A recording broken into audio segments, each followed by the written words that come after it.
Ambody Filao nametra-panontaniana ireo mpivarotra mikasika ny fanorenana mampiayao ny EPP Analakely. Fanesorana ny zotsy azo enjehiny taratasy mazavy amin'ny fitsarana irery any no azona manao izany. Tanora malagasy titikasa hipartisipety ampandraisana andraikitra fa tsy hompitazana fotsiny ny raharam-pirenena. Ampifaliana indray tomboky lasy sy tomboky vavy no itidiany sampana fampalalam-baovao ny tokantrano amin'ity alina ity. Atezina ny araba ary manasanao ampanajana anaraka ny vaovao hatramin'ny farany. Vaovao ny politika avy hatrany taratasy avy amin'ny fitsarana misy antony mazava irery any no azona manaisitra ny zotsy azo enjehana amin'ny solombavam-bahoaka iray ary ny fitsarana avo momba ny lalam-panorenana irery no afaka manala ny mahasolombavam-bahoaka. Ao anatin'izao fitondrana fanavaozana izao tsikaritra na risika kokoa amin'ny fiatren'ireo fivirina ireo deputé hita ihany koa fa mandeha ny ady hevitra manoloana ireo fandiniana volavolan-dalana isan-karazany. Raha ny fanazavana manana antony mazava avokoa ireo deputé tsy hita nanatrika ny fivirina ara-potoana voalohany eny Tsimbazaza. Narcisse Karazafy mbola afatsara no mitatitra ny antsim-pirim-baovao. Misy fepetra mazava rana manoloana ny fanesorana solombavam-bahoaka sy ny fanesorana ny zotsy azo enjehana ho ny filoha hevitry ny antenimieram-pirenena faritana Antananarivo fetra rahalahy mozavim-bololona raha ny fanazavana rehefa misy ny fanadiadiana ara-pitsarana sy atota taratasy mazava avy amin'ny fitsarana dia azo atao ny mandinika ny fanesorana ny zotsy azo enjehina anana ny solombavam-bahoaka iray. Raha tsy ao anatin'ny fotoam-pivoriana ara-potoana dia ny birao maharitra eo anivon'ny antenimieram-pirenena no mandray ny fanapahan-kevitra momba izany. Marina tokoa zany tato ato nisy retsika ny hoe solombavam-bahoaka ny sorona tamin'ny toerany no ny antony tsy fanatrehany fivirina. Zay tokoa le antony. I valiko voalohany dia le hoe rehefa inona no esorina rehefa misy taratasy avy any amin'ny fitsarana mangataka ny aty anivon'ny antenimieram-pirenena ny anesorana satria roso amin'ny fanadiadiana ny anivon'ny fitsarana ny procureur dia esorina izay zo tsy afahana manenjika izay na le hoe immunité parlementaire. Rehefa fotoam-pivoriana ara-potoana ao anatina fivoriana ara-potoana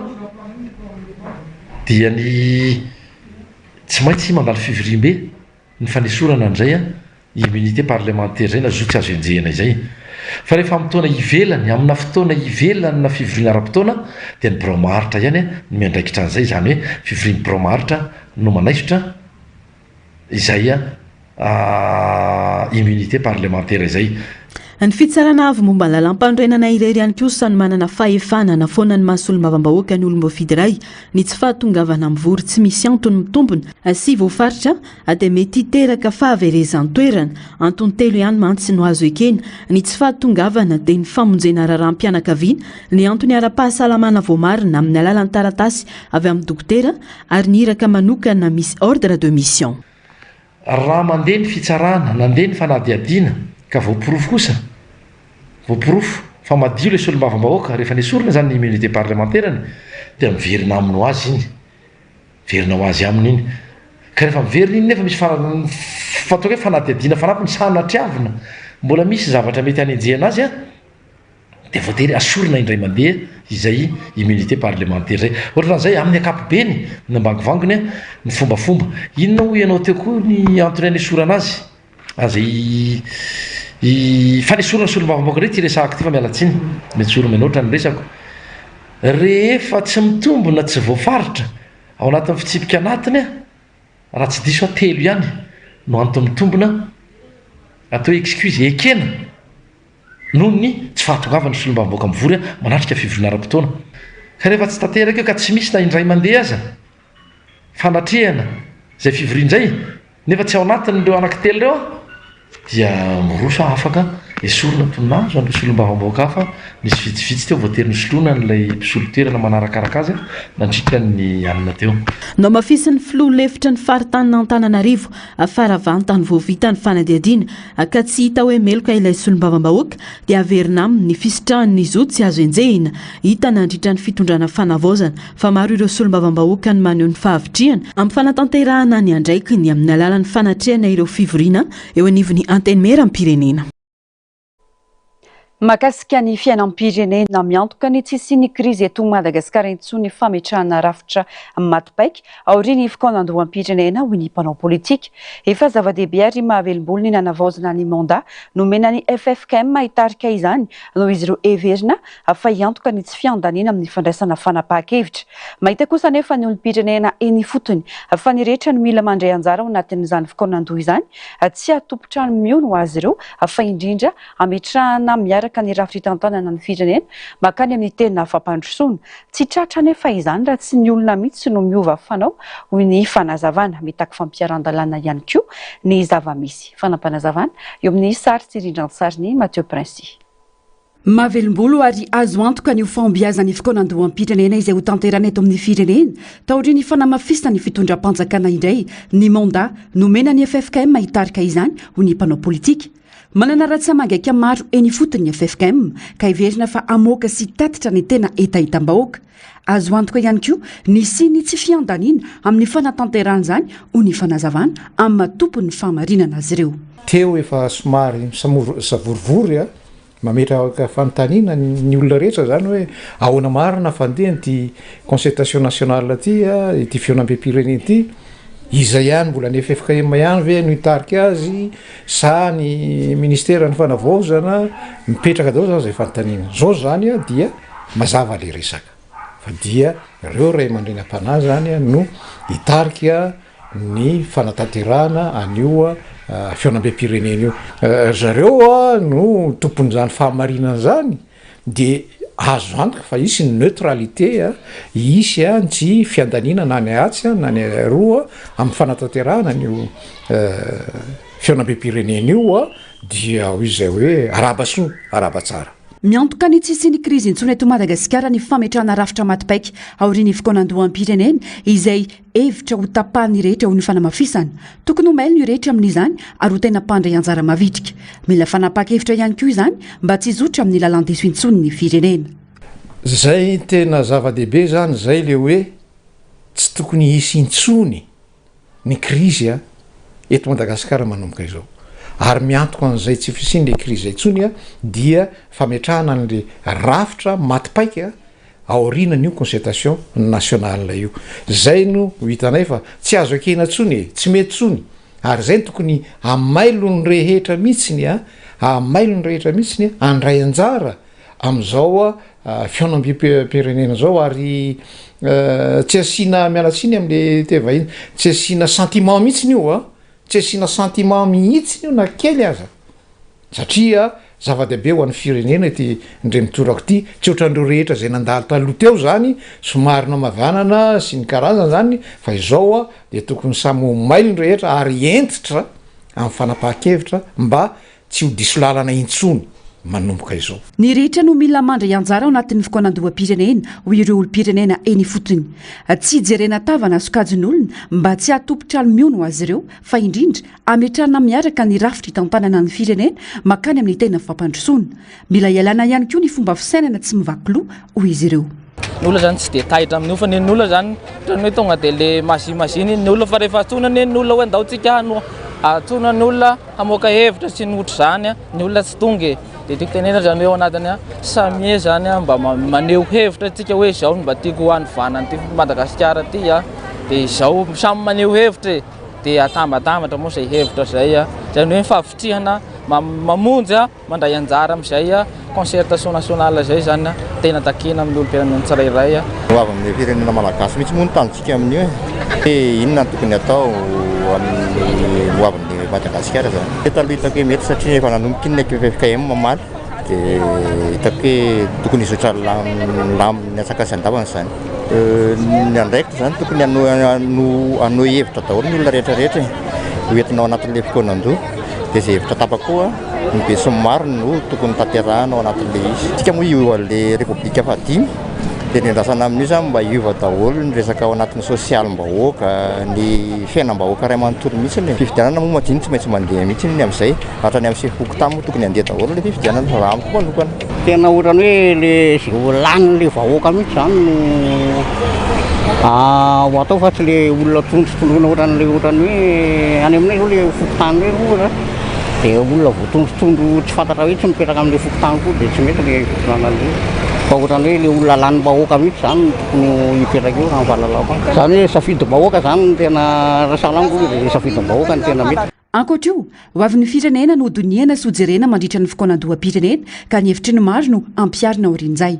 Tsy ny rafitra nefa ny olana fa ny olona mihitsy ho ny olo-pirenena. Efa nipetraka mazava eto ny fitsinjaram-pahefana saingy mila mafisiny zany mba tena hipaky eny amin'ny faritra tsirairay avy. Raha ny fomba fanao teo aloha ihany miverina tsy isy fanovana antenaina. Fa nanova rafitra zany tsika raha mbola le fomba fanaon'le olona mbola miverina foana dia tsisy ataontsika hoe tsisy fampandrosoana ho vanina mihitsy. Fa le rafitra amin'izao zany le hoe décentralisation aloha zany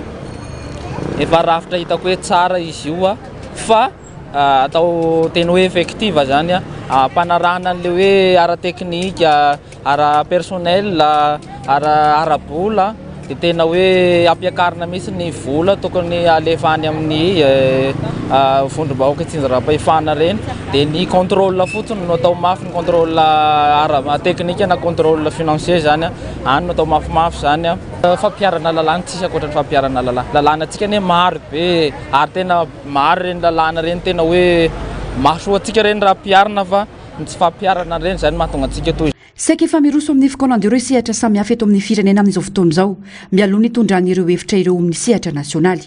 Manana hoentina amin'izany ny ACS, fikambanany CST sy ny initiateur teo aloha sy ny komity ombona ny mpiasa malagasy. Asongadin'izy ireo manokana amin'izany ny fanovana rafitra ny fotony sy ny mahakasika ny mpiasa malagasy. Eo an-dany moa zany eo amin'izay le fanovana rafitra zay fanovana ifotony zay dia eo ankilany koa mikasika ny mpiasa tsy azo adino ny hoe ahoana marina ny mikasika nyreto mpiasa malagasy reto satria tena azo lazaina hoe mahantra mihitsy le mpiasa malagasy zany dia mila fandinihana manokana ary za amin'izay sehatra zay no andraisany komity ombona mpiasa malagasy na ny kinma andraikitra amin'ny fanomezana sosokevitra hoentina manatsara n'izay tontolo ny asa eto Madagasikara. Tsy misy fahagagana amin'ny fitantanana ny firenena ho ny faneho-kevitra samihafa. Mitakezaka avy amin'ny tsirairay indrindra ny mpitondra izay nampindramina ny fahefana zany. Misy ezaka hita maso saingy mbola andrasana amin'ny mpitondra ankehitriny na namafisany zany mba tena maly ny fitakiana izay nitolomana teny an-kianja. Mahakasika ny fiainam-pirenena izay isy tafapetraka tamin'ny fomba ofisialy androany teny amin'ny QG tanora ankorondrany ny fitoerana hipartisipe tetika sa miantefa mivantana amin'ny tanora malagasy hiditra amin'ny mahamatianina amin'ny fizaram-baovao ho an'ny fiarahamonina amin'ny alalan'ny tambazotra antserasera. Fanambogoavana no miandry ireo tanora manoloana ny raharam-pirenena mba ho mpandray anjara mivantana ny tanora fa tsy ho mpitazana fotsiny ny raharam-pirenena ka afaka ny hevitra ankalalahana sy hanome fanantenana sy torolalana azy ireo amin'ny lalana makany amin'ny fampandrosoana. Fanadadiana. Tetika sa iray mikendry ny fanalalana ny faneho-kevitra ho an'ny tanora ahafahany mandray anjara mivantana amin'ny fiainam-pirenena sy manao fanentanana ary torolalana samihafa mitondra makany amin'ny fampandrosoana ny ivitoerana hipartisipate. Ivitoerana amokatra fandarana asa mendrika fampahalalam-baovao, fisontonana lakolosy, fanentanana samihafa mitondra vokatra ho an'ny fiarahamonina. Tanjona ao anatin'izany fanosiana bebe koa ny tanora malagasy ho tompona andraikitra ho amin'ny hoavin'ny firenena ho matianina amin'ny fizaram-baovao anatin'ny fanajana ny lalàna sy ny sotoavana malagasy hialana amin'ny fiparitahan'ny vaovao diso sy tsy voamarina. Tanjon'le izy dia ny hoe handray anjara ny tanora fa tsy ho spectateur intsony anatin'ny raharam-pirenena dia singa ndraikiray zany fampahafantarana an'le hoe inona moa zany izao le firenena inona le tokony atao dia karazana sujet ohatra zany resahana ny zavatra rehetra izay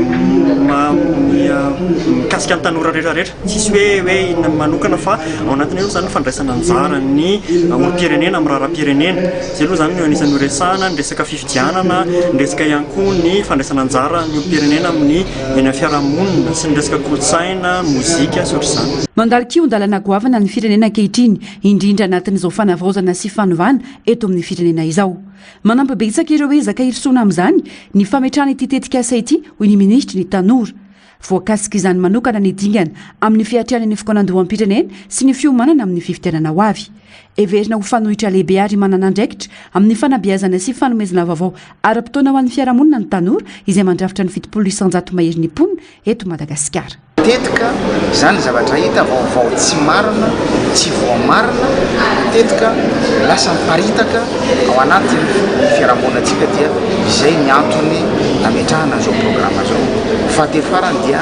anisan'ny fanosehana bebe kokoa ny tanora ho tompona andraikitra fanomanana ny hoavintsika hoavy Madagasikara ao anatin'izao processus ny refondation tafiditra soamantsara mihitsy ao anatiny raha tsika hoe fepetra sy ny lalana izorantsika makany an'ilay refondation sy concertation nationale satria fantatsika tsara fa tsy maintsy afarany fifidianana foana ity processus na fantatsika fa ngeza be ao anatiny ao ny ataontsika hoe ny fampiofanana fanomezana vaovao amin'ny lafiny ny fikarakarana fifidianana ny éducation électorale sy ny éducation politique dia ny tanora no eritreretina ho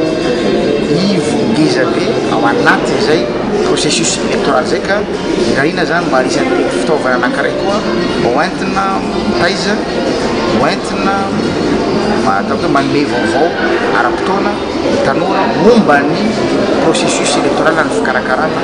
ny fifidianana eto Madagasikara. Tanora solotena avy amin'ny faritany eny eto Madagasikara no nahazo fiofanana sy mampiasa vetrany ny fitoerana amin'ny andiany voalohany itetikasa raha ny fampahafantarana. Fandarana asa napetraky ny ministeran'ny tanora sy ny fanatanjahantena miaraka amin'ny fiaraha-miasa amin'ny PNUD amin'ny alalan'ny itetikasa raha-pifidianana toana ny Fonds des Nations Unies pour la consolidation de la paix sy ny Confédération Suisse. Tanjona ny anapahatanjany manerana ny reloviparitany eny eto Madagasikara amin'ny toviana lenta ny fikiraka raha-baovao ho an'ny tanora malagasy. Vaovao manodidina ny fahasalamana anamafy ny ady sisika eo amin'ny sehatry ny fahasalamana ny firaisamonim-pirenen'ny mpitsabo manoloana ireo ady hatrehana sy ny fitakiana teny an-kianja tsy mbola nivaly ho izy ireo androany. Hitondra ny feony ihany koa amin'ny fikonan-doham-pirenena izy ireo ahafahana mamaly ny etaeta. Fanampanazavana eo amin'ny rinan-tsary ny Mathieu Princy. Sedra maro no hatrehan'ny mpitsabo eo am-panatanterana ny asany eto amintsika. Ankoatra ny fampitovana tsy zarizary, mbola lavitry ny fendrana apetraky ny vondrona iraisam-pirenena, misana ny fahasalamana na ny OMS ihany koa ny zava-misy eto Madagasikara eo amin'ny sehatry ny fitsaboana sy ny fandraisana marary. Raha mpitsabo iray ho an'olona arivo, tsy latsaky ny 4,000 ny marary sany dokotera iray eto Madagasikara noho ny tsy fampiny eo amin'ny lafiny maolona. Ankoatra tsy mifanaraka amin'ny fianarana nataony karama raisy ny mpitsabo eto amintsika. Dia ny tsy sy ny asa sahaza nefa ny fianarana natao lava dia lava tokoa satria dia 20 taona ary mihoatra n'izay 20 taona izany ara kanefa ao anatin'izay ny karama izay raisina dia tsy mifanandrify ary tsy mifandraika amin'izay fianarana lava izay ihany koa ka dia mila an'izay zay eo mpanatanterana ny asa nefa ny asa sahanina ihany koa eny an-kianja dia mafy ao anatin'izay rehetrarehetra ny olana manaraka dia tsy fahampiany fitaovana eo mpanatanterahana sy entina hanatanterahana ny azy mba tsy ilazana mihitsy ary hoe tsy misy mihitsy ilay fitaovana indrindra ho an'ireo any amin'izay toerana mitokany monina ny filazana azy zay koa zany dia olana sedranay manarak'izay ny olana goavana sedranay ihany koa dia tsy fahampiany fandraisana ho mpitsabona ny recrutement izay tena ilaina satria dia tsy mifanaraka amin'ny tokony hoe dokotera iray tokony mitsabo olona firy ao anatin'izay ka dia olana sedranay ihany koa zany zay ao anatin'izay ihany koa dia olana sedranay eo amin'ny fanatanterana ny asa dia ny fiarovana anay dokotera eo mpanatanterana ny asa zay hitanay fa tsy tena ampy ny fiarovana anay mba tsy ilazana mihitsy hoe tsy ampy tanteraka dia anisan'ny olana sedranay ary ny olana lehibe anisan'ny sedranay ihany koa dia ny tsy fanomezakasina na ny fanimbazimbana ny dokotera eny am-panatanterana ny asa hitantsika zany eny amin'ny aina vakijery maro samihafa any amin'ny tambajotra sosialy maro dia hita izany fanimbazana izany. Manoloana izany mitaky izy ireo ny ametrahana sata manokana ho an'ny dokotera eto Madagasikara iarovana azy ireo amin'ny asany fa indrindra ho an'ny tombontsoany malagasy izay misitraka fitsaboana. Manao laharam-pamiana ny fifampiresahana amin'ny fangatahana ataony ny firaisamonim-pirenena ny dokotera izay nitsangana androany. Dia nisan'izany ny fangatahanay ny sata manokana na ny statut particulier ho anay dokotera eto Madagasikara izay nianatra nandritry ny fotoana lava dia lava tokoa ary anisan'ny fianarana lava indrindra raha amin'ny seha-pianarana sy seha-pikarohana eto Madagasikara. Izahay OSMCR ivondronan'ny dokotera dia manao laharam-pahamehana sy manao zava-dehibe ny fifampiresahana sy ny fifampidiniana ao mpanatanterahana izany fitakinay ireo sata izany sy ny mba famahana ireo olana izay sedranay ka izay dia mikendry fifampiresahana ao anaty fifanajana ao anaty fifanomezakasina fa izahay OSMCR kosa dia tsy mikendry fanakorontanana ary tsy mikendry velively ny sina disadisa sy fifandirana. nampafantarina tamin'ny fomba ofisialy androany fitsanganana ara-panjakana ny firaisamon'ny-pirenena any Mitsabo na ny ESC MCS Médecins Conscients pour la Refondation misokatra ho an'ny mpitsabo rehetra manerana ny nosy izay manana tanjona ny ametraka fitsaboana tsara kalitao ho an'ny taranaka hitondra ny feony amin'ny fikoanandohan'ny-pirenena makasika ireo olana maro iainany mpitsabo izy ireo ny firaisamon'ny-pirenena dokotera raha ny fanazavana.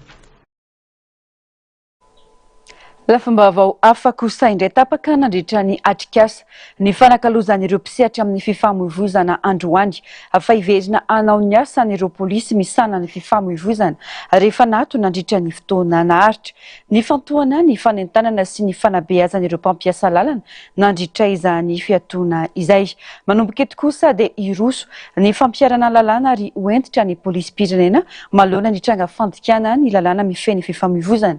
iarahana manatanteraka amin'ny komina na Antananarivo renivohitra ny fampiarana ny lalàna raha ny fanazavany ao amin'ny fandraisam-peo ny Narcisse Karazafy sary sy rindran-tsary ny mbola hava-tsara. Tamin'ity volana May ity fotsiny dia tafakatra 700 ireo olona namony enta eto Analamanga vokatry ny lozam-pifamoivoizana misy ifandraisany amin'ny Amamona ary anarivony ireo naratra vokatry ny lozam-pifamoivoizana ataon'ireo kodiaran-droa sy ireo fiara tsotra. Fiara-mientana ampanjakana ny filaminana sy ny fanajana lalàna ny fifamoivoizana eto Antananarivo no nivoatra nandritra ny atrikasa ny arahan'ny polisy-pirenena sy ny komuna Antananarivo renivohitra ny fantoka tamin'ny lohahevitra hoe fiara-mientana ho fanatsarana ny fampiarana ny lalàna ny fifamoivoizana ny dinika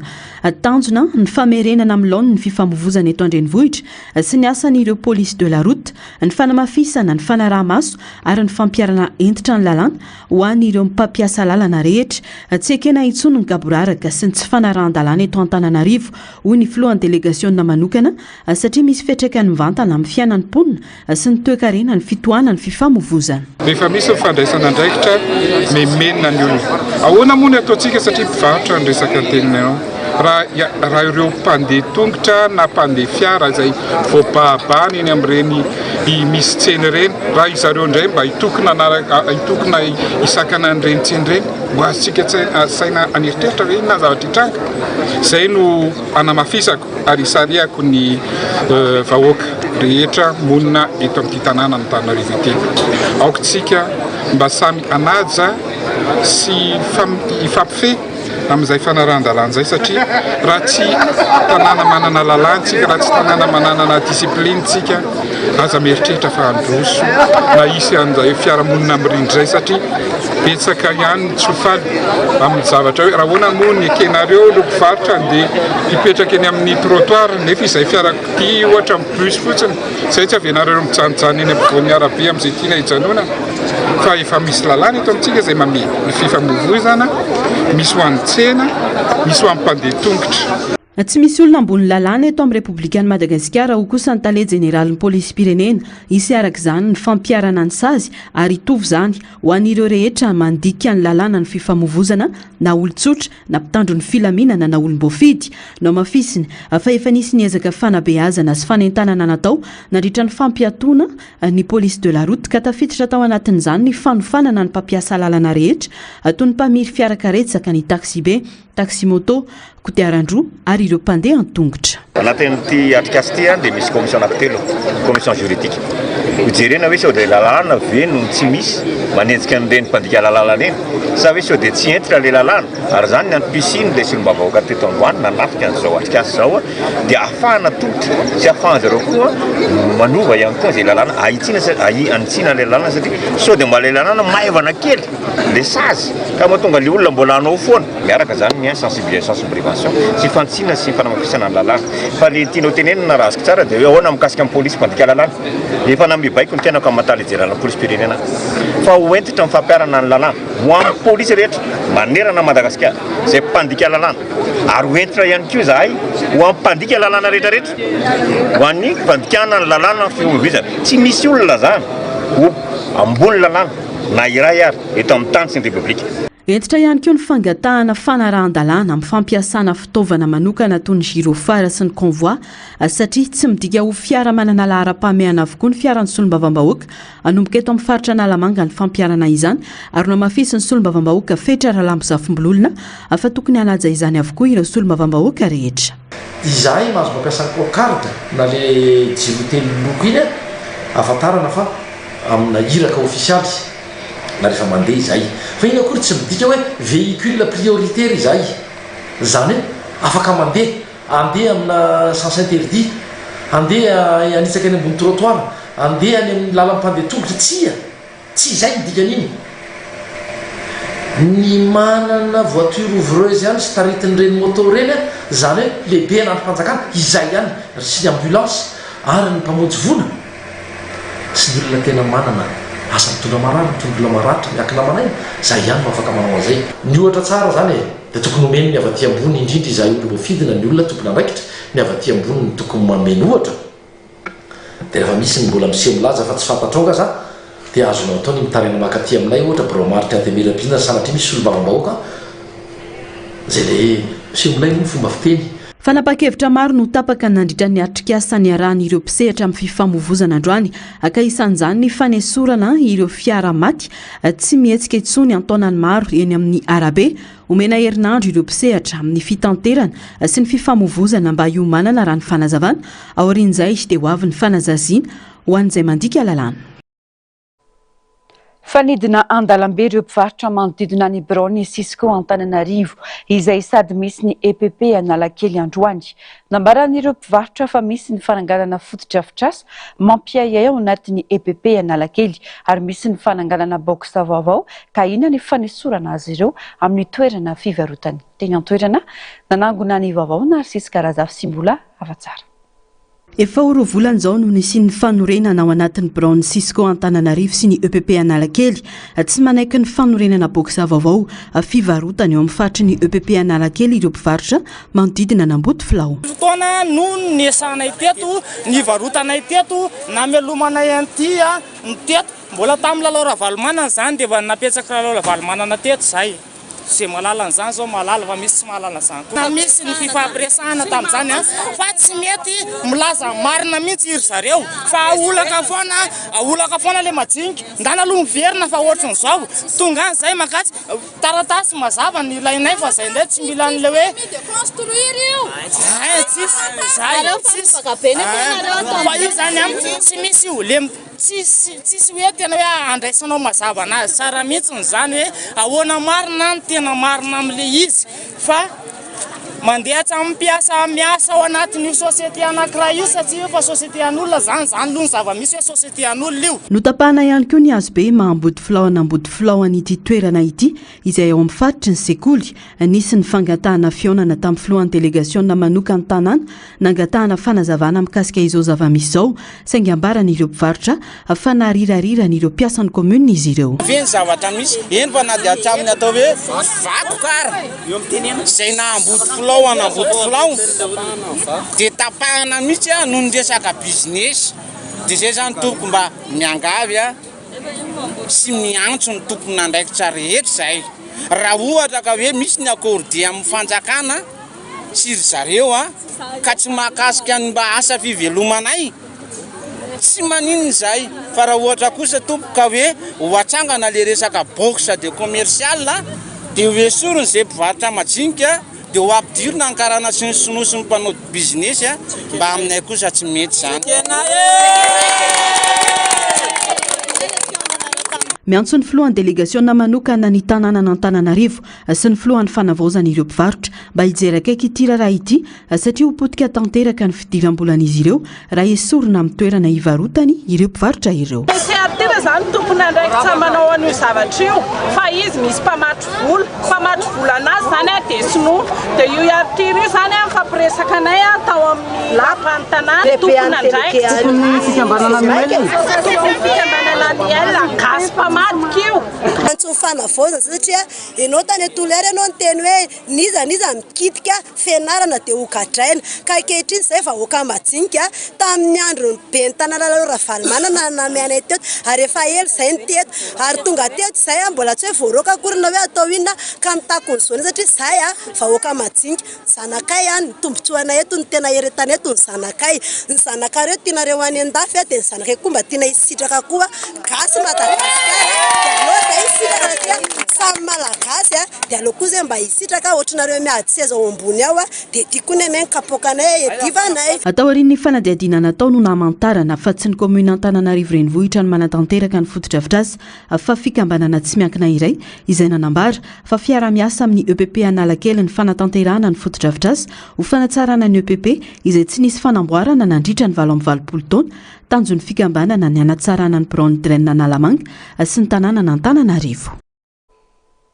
Vaovao avy any amin'ny faritra politika nasionaly momba ny fanatanjahantena mifanaraka amin'ny zava-misy no targetra amin'ny fankakevitra atao isam-paritra izay nosantarina tany Bongolava omaly. Sehatra hitaizana ny tanora anaja ny lalàna sy ny fitsipika ny fanatanjahantena. Loza ho an'ny firenena mantsy sy ny tsy fisian'ny fanajana ireo fepetra ara-piarahamonina isan-tsokajiny. Mitatitra ny vaovao tantely Razana Mahefa MBS Tsirono Mandity. Ny faritra Bongolava no nisantarana ka natao faritra piloty amin'ny fankakevitra rezionaly mahakasika ny politika nasionaly ho an'ny fanatanjahantena. Araka izany, ny famotona tao amin'ny efitrano malalaka etsy Andavavaratra ireo mpisehatra ny fanatanjahantena eo amin'ny karazany samihafa notariny avy ao amin'ny fitaliavam-paritry ny tanora sy ny fanatanjahantena ny talata 7 Mey 2024 tontolo andro. Tonga teto an-toerana ireo delegaciona avy amin'ny ministeran'ny tanora sy ny fanatanjahantena. Ny amolavolana politika nasionaly momba ny fanatanjahantena izay mifanaraka amin'ny fandrosoana misy amin'izao fotoana no tanjona ka ahafana mametraka politika maharitra ho an'ny sehatry ny fanatanjahantena eto Madagasikara hoy ny taleparitry ny fanatanjahantena eto Bongolava Andriamatoa Samuel Irintso Tina Andriamanalina. Santarina teto amin'ny faritra Bongolava moa zany ny fatra-kevitra mahakasika ny politika nasionaly momba ny sport izay tanterahana etỳ Andavavaratra. Fakan-kevitra izay ataon'ireo mpisehatra amin'ny fanatanjahantena rehetra ahitana ireo solitena vao amin'ny liga, ny section, ny club, eo ihany koa ireo mpisehatra amin'ny mpanao gazety, ireo atleta sy ny sisa zany izay misehatra amin'ny fanatanjahantena dia saika nandray anjara tato anatin'ity fakan-kevitra avokoa. Ny tena tanjona anatin'izay fakan-kevitra izao moa zany dia ny amolavola politika nasionaly momba ny fanatanjahantena iray mba hifanaraka amin'ny zava-misy amin'izao fotoana izao. Isorana be da be moa zany ny fitondram-panjakana na melanja ny fanatanjahantena satria dia tafiditra anatin'ny laharam-pamehan'ny fitondram-panjakana amin'ny alalan'ny ministeran'ny tanora izao fametrahana ny politika nasionaly momba ny sport izao mba tena afantarana ireo laharam-pahamehana ahafahana mitondra ny fampandrosoana mitoetra maharitra ho an'ny tontolon'ny fanatanjahantena eto Madagasikara. Natao fitaratra ny faritra Bongolava satria aingana sady matipaika ny fomba fiasan'ny fitaliavam-paritra amin'ny fihazakazana amin'ny fampandrosoana ny tanora sy ny fanatanjahantena hoy ny talemisahana ny fandrindrana ny etsiky ny fikambanana tanora CCMAJ avy ao amin'ny ministeran'ny tanora sy ny fanatanjahantena Andriamatoa Ratrimoaja Zoarinay Voderantso. Ny ministeran'ny tanora sy ny fanatanjahantena dia miezaka mitady an'izay fanavaozana fanavaozana amin'ny fitondrana ankehitriny izay. Mitondra fanavaozana isika ny faritra Bongolava amin'ny alalan'ny fitaliavam-paritry ny ministeran'ny tanora sy ny fanatanjahantena dia miazakazaka amin'izay fanavaozana izay ary haingana ny fomba fiasa, matipaika ny fomba fiasa ary ao anatin'ny ataontsika hoe matianina tanteraka. Tapa-kevitra ny ministerany hoe amin'izay fahavononana izay dia manana fomba fijery vaovao ary manana hevitra entina hanavaozana an'izany ministera izany amin'ny asan'ny tanora sy ny fanatanjahantena izany dia izay no mahatonga amin'izao hetsika voalohany izao atao aty Bongolava manerana ny faritra 420 izay isantarana azy aty Bongolava. Izay no antony ilay ametrahantsika ny hoe atao fitaratra tsy azo atao ambany zavatra ny fanatanjahantena hoy ihany ity tompon'andraikitra ity satria rehefa miresaka fanatanjahantena dia miresaka fahasalamana ka ny fahasalamana no hananana fahatanjahana ary rehefa matanjaka dia afaka miasa, afaka mampandroso, mamokatra ho amin'ny fampandrosoana. Rehefa miresaka fanatanjahantena dia miresaka fahasalamana, rehefa miresaka fahasalamana dia miresaka fahatanjahana, ary rehefa matanjaka dia afaka miasa, rehefa miasa dia misy vokatra, ary rehefa misy vokatra dia mandroso isika. Dikan'izany dia tsy azo atao amanjavatra ny fanatanjahantena, ary ny ministera ny tanora sy ny fanatanjahantena amin'izao fotoana izao dia mametraka avo an'izany politika izany mba ahafahany Madagasikara mandroso. Anisan'ny eny anankiray ary sehatra anankiray izay tena mila mpandrosoana ny fanatanjahantena. Nandritra ny lahateniny kosa ny prefeny Tsirony Mandidy Andriamatoa Fenitodsora Hery Arsata dia nanambara fa ny fanatanjahantena dia sehatra iray hitazana ny tanora amin'ny fanarahana ny disiplinina na fanajana ny fepetra sy ny lalàna, satria tsy mba misy eto amin'ny firenena ary tena danger ny fisian'ny tsy fifanajana sy ny tsy fisian'ny civisme. Dia tsy maintsy misy foana ny fepetra, tsy maintsy arahana ao anatin'ny sport anankiray iny izay zavatra izay mamboly ny respect ny discipline, izay zavatra izay tena mampalahelo eto amin'ny firenentsika fa tsy dia misy civisme loatra isika. Tonga amin'ilay fitenin-jatovo hoe danger be civisme eto amintsika, tena mampalahelo ny zava-misy satria any amin'ny resaka fanajana lalàna, fanajana rafitra, fanajana mpitondra sy ny sisa dia misy lesoka ngeza be. Ka any amin'ny sport no anisany sehatra anankiray hitezana ny olona mba tiana hanaraka disiplinina ny olona, mba tiana ho tonga any amin'izany hoe civisme sy fanajana ny rafitra, fanajana ny mpitondra izany. Zava-dehibe izany no resahana any izay nisorana mpikarakara, izay koa nisorana anareo sehatra, satria araka ny voalazany taleparitra ny tanora sy ny fanatanjahantena teo, fotoana izao anehoanareo hevitra ilazanareo hoe izao ny zavatra tokony ampidirina ao anatin'izany politika pirenena mahakasika ny fanatanjahantena izany dia lafim-baovao hafa tanteraka tsy mijanona amin'ny fitsinjarana ny fanampiana rehefa misy trabona sy ny fiarovana ny abakabaka Madagasikara ny tafika ny abakabaka malagasy. Miezaka manamafy ny fifandraisana amin'ny vahoaka mba hamantarana ny asan'ny tafika anabakabaka sy ny tontolon'ny sidina. Narisika Razafy mbola afa-tsara. Miezaka manakaiky ny vahoaka ny fotony tafika anabakabaka malagasy amin'ny alalan'ireo asa sosialy sy vonjy-taitra ataony manerana nosy, anisan'ny andraikitra sahan'ny fizarana fanampiana mandritra ny vonavojanahary ary koa ny fandraisana anjara amin'ny famonoana valala any amin'ireo faritra voakasika izany. Nambarany etat-major ny tafika anabakabaka fa betsaka ireo fanamby atrehan'izy ireo na eo amin'ny fitaovana ampiasainy izany na eo amin'ny lafiny arakolona manampibetsaka amin'ny fanafainganana ny asa sy ny politika mpanjakany ny fotony anefa ny fisian'ny fitantera sy ny fandraisana anjara ny tafika anabakabaka. Tondra ireo fanampiana izay any amin'ny toerana sarodalana na mila fanaterana zavatra ilaina maika ihany koa. Izany rehetra izany dia andraikitra ny tafika anabakabaka akoatra ny hoe fiarovana ny abakabaka izany izay mbola resaka hafa mihitsy moa iny, fa izahay na mamono valala na manatitra fanampiana nefa mandalo ny vona voajanahary dia efa misehatra amin'izany fanakakezana ny vahoaka izany. Ezaka hatrany ny fitondrana izay mifanesy